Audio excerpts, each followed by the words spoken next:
The Bible tells us that if we're a Christian, we are a minister. Okay?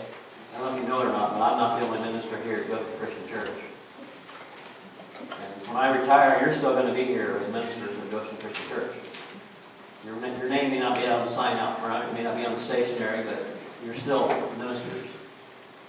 And so I want to ask you this morning, what is your motivation for ministering? Why do you do what you do for the Lord? Romans 1, starting with verse 8. First, I thank my God through Jesus Christ for you all, because your faith is being proclaimed throughout the whole world. For God, whom I serve in my spirit in the preaching of the gospel of His Son, is my witness as to how unceasingly I make mention of you, always in my prayers making requests, if perhaps now at last, by the will of God, I may succeed in coming to you. For I long to see you, so that I may impart some spiritual gift to you, that you may be established, that is, that I may be encouraged together with you while among you, each of us by the other's faith, both yours and mine. I do not want you to be unaware, brethren, that often I have planned to come to you and have been prevented so far, so that I may obtain some fruit among you also, even as among the rest of the Gentiles. I am under obligation both to the Greeks and to the barbarians, both to the wise and to the foolish. So for my part, I am eager to preach the gospel to you also who are in Rome. For I am not ashamed of the gospel, for it is the power of God for salvation to everyone who believes, to the Jew first and also to the Greek. For in it the righteousness of God is revealed from faith to faith, as it is written, but the righteous man shall live by faith.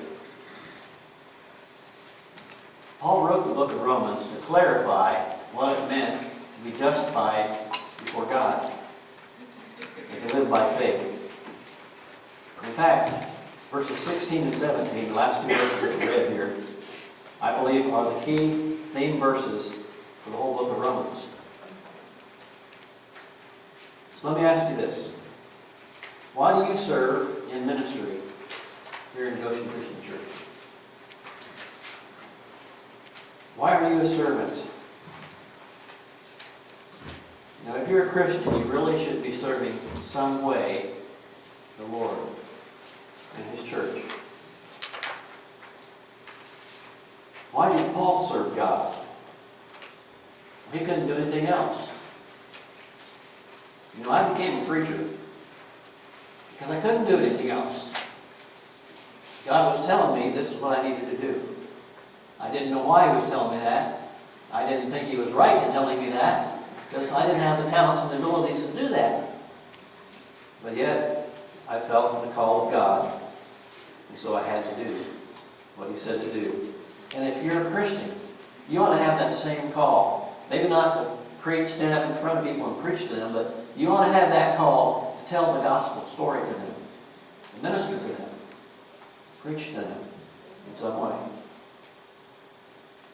In this message, I want us to find out some helpful ways and see some helpful insights that will help us be a better servant, or minister, if you want to use that word, for the Lord.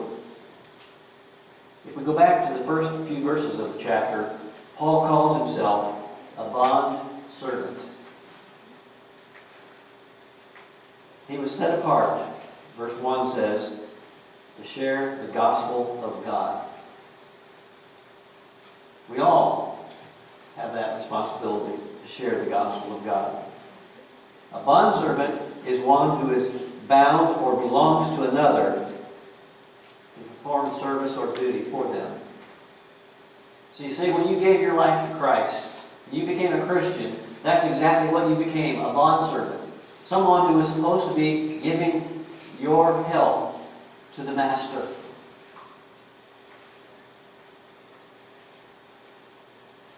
People Paul was writing to in Rome could really identify with what he was saying, because many of them were bondservants. They knew this concept of being a servant pretty well. much of the Roman world was enslaved. In fact, a Jewish historian says that the Romans didn't allow the servants to wear any certain uniform, because if they did, they would have realized how much they outnumbered the real Romans. There were so many of them. Paul also says he was an apostle, one who is chosen, one who is sent. Verses 2 through 7, Romans chapter 1. Paul shows us that he served the Lord because of what Jesus Christ had done for him. Do you remember what Jesus did for Paul? Paul was persecuting Christians. He had a pocket full of letters to go out and arrest Christians. God met him on that Damascus road and changed his life. Instead of becoming a persecutor of Christians, he became a preacher of the gospel. Paul was serving and ministering for the Lord because he had to. Because the Lord had done so much for him. He changed his life. Paul had not been to Rome. But the word had spread to Paul about what these Roman Christians were like. It was good news. In fact, Paul says in verse 8 that we started reading that the conversion of these Roman Christians, it had traveled all over the known world. I wonder, how far has the news of your conversion traveled? How many people know that you've been converted, that you're a Christian? There's a Peanuts comic strip about Linus who throws a stick for Snoopy. Snoopy's first impulse was to chase the stick, pick it up, and bring it back. But he didn't do that. He paused for a few moments and decided against it, in fact. He thought, I want people to have more to say about me than I would a dog who chased sticks.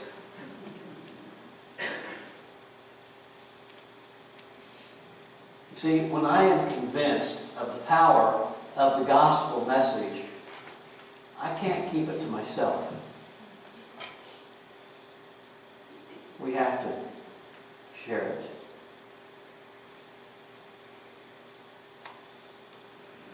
The gospel changes lives. I will be motivated to stop chasing sticks and get back to what really matters when I understand what the gospel has done for my life. When I see lives that have been changed by the gospel, then I begin to understand the power the gospel has. And you probably do too. You have seen people who were terrible sinners. Their lives have been changed by the gospel. When you live the gospel and people see your faith in action, they may want their lives to be changed too, like yours.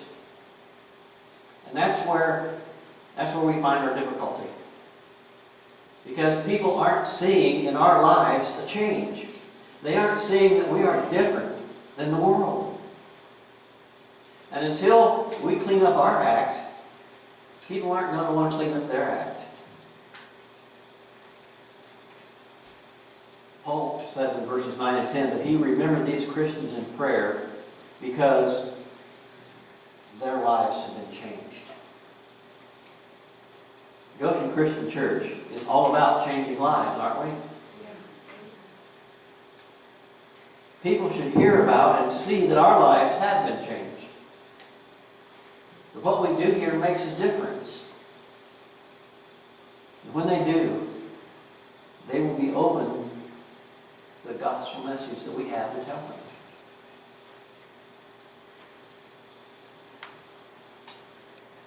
Do you remember last week I gave you some homework? I asked you to think about Luke 9:23. What it means to deny yourself and daily pick up your cross and follow Jesus.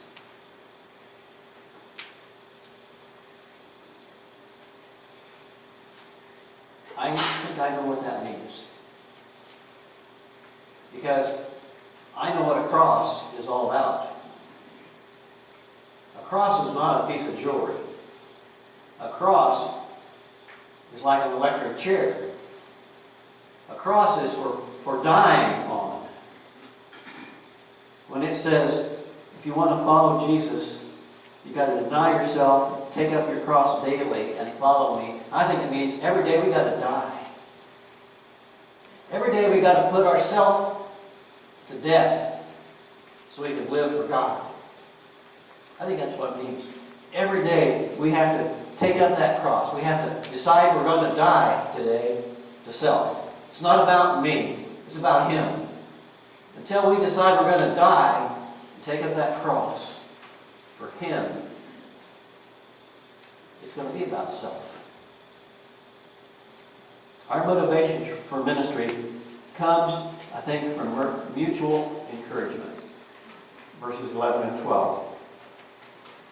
Paul, he wanted to visit these Roman Christians to give them a spiritual gift. He wanted to help them become more deeply established in their faith. See, as far as we know, there hadn't been any apostle visit Rome yet.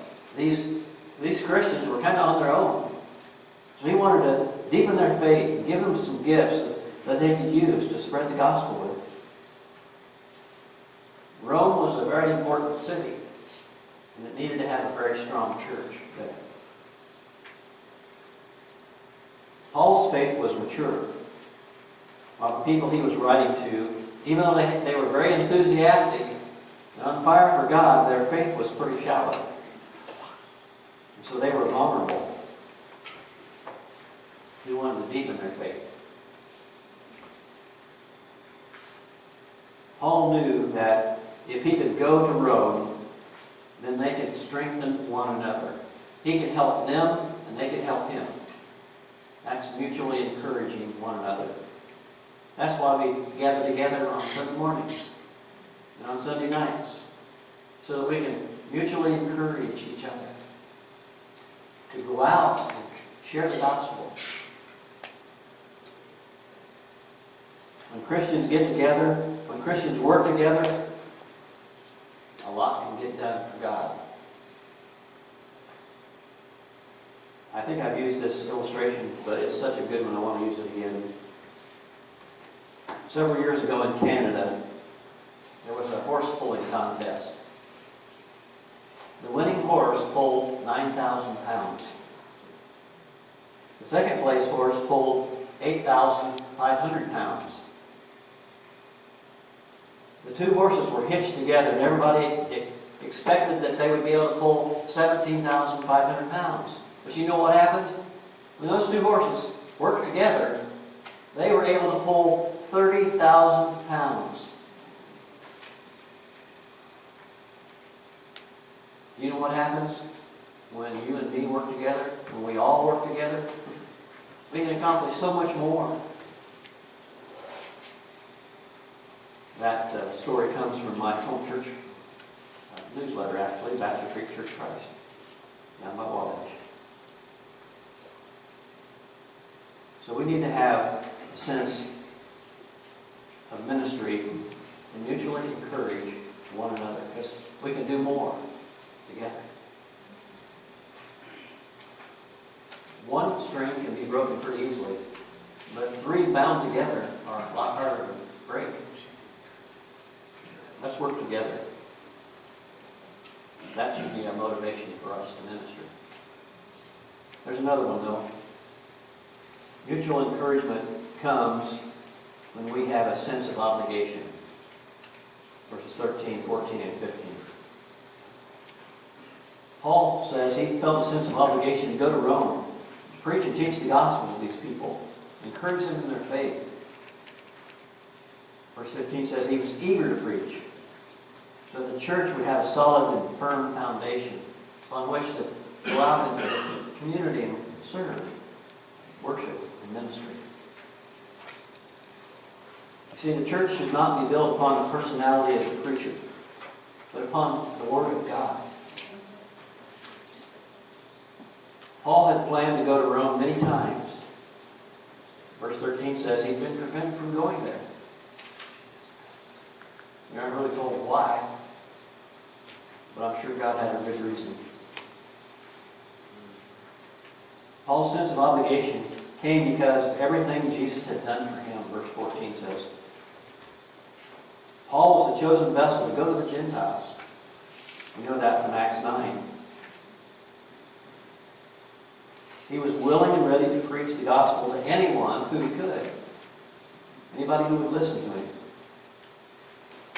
One of the problems the church seems to have today is that Christians don't seem to have a sense of obligation.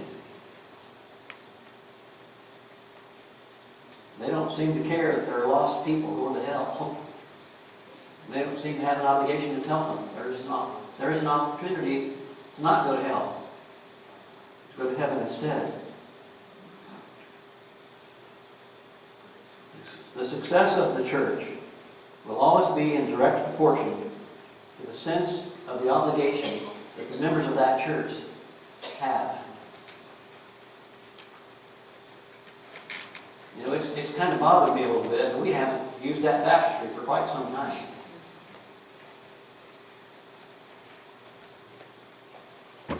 Sense of obligation ought to motivate us to tell others about Jesus. Well, the sense of obligation can be realized when we have confidence in the power of the gospel. Verses 16 and 17. Paul was able to preach the gospel because he realized that the gospel was the power of God unto salvation. It wasn't Paul. It was the gospel. It was the power. And he says in verse 16, he was not ashamed of the gospel. It was the power unto salvation. I think the problem the church has today is that too many Christians act like they are ashamed of the gospel. I think that's because they've never really embraced the gospel. They've never really, understood how they've been saved by that gospel. Paul said this in Philippians 3:8, I count all things to be loss in view of the surpassing value of knowing Christ Jesus my Lord, for whom I have suffered the loss of all things, and count them but rubbish, so that I may gain Christ. See, we don't see gaining Christ as being that important. We've got to count it the most important thing. And all the other stuff is rubbish. Until we do, the church is not going to go forward. See, the confidence that we have is not in ourselves. Our confidence must be in the power of the gospel. The word power, I think you've probably heard this before, is the same word that we get the word dynamite from. Dynamos. Our salvation comes from the power, the dynamos, the dynamite of the gospel. Salvation comes to everyone who believes. It's important that we note that the verb that's used here, the verb tense for the word believes, in this verse, means a continuous action. It's not to everyone who believed, or not to everyone who believes, it's to everyone who keeps believing. In other words, salvation is for everyone who keeps on believing.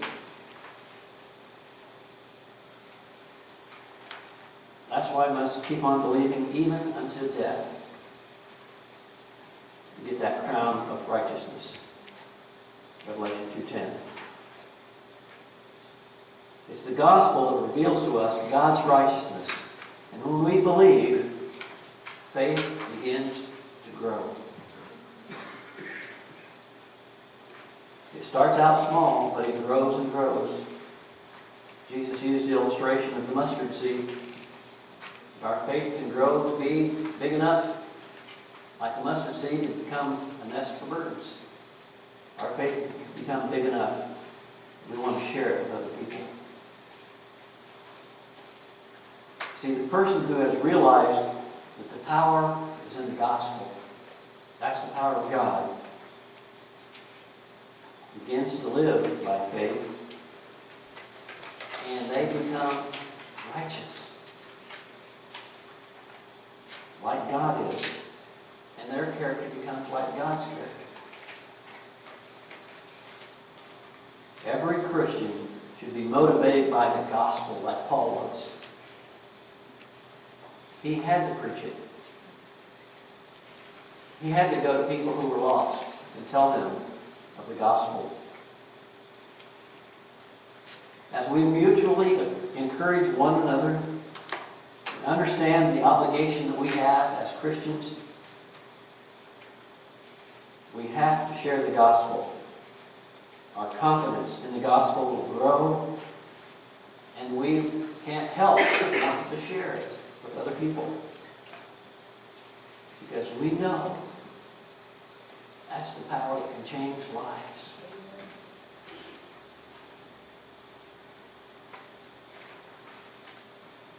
Romans 1:16 and 17, that's the message of the New Testament in a nutshell.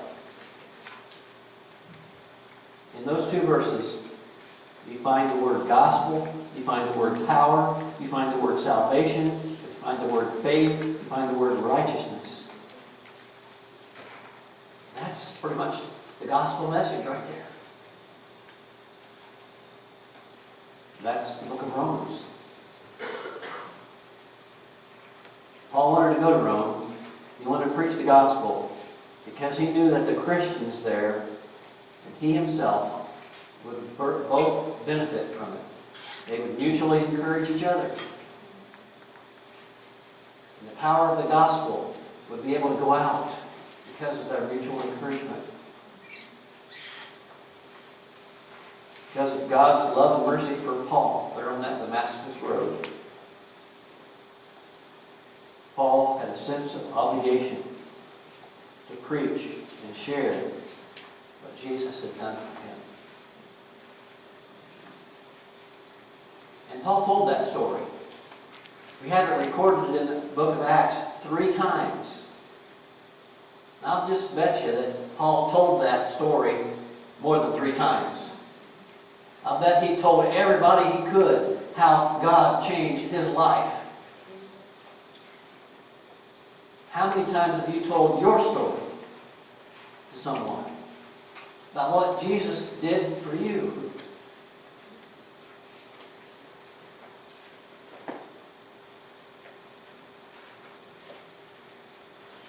Paul, like Snoopy, was not going to be known as a nice guy who chased sticks. He had the gospel. That was the power of God to salvation. He was going to be known because he was going to share it with other people. He was going to spend his time, whatever time God gave him, to share that gospel with other people. How about you? How about you? What are you going to do the rest of the time God has given you? What are you going to spend your time doing? What motivates you in your faith? I hope you will share the gospel instead of chasing sticks. We're going to sing an invitation hymn. It's an opportunity for you to decide what you're going to do with the rest of your life. I don't care how old you are, there's something pretty important that you can be doing with your life. And I think you now know what it is. Okay? Let's stand. Let's think about this song we're going to sing.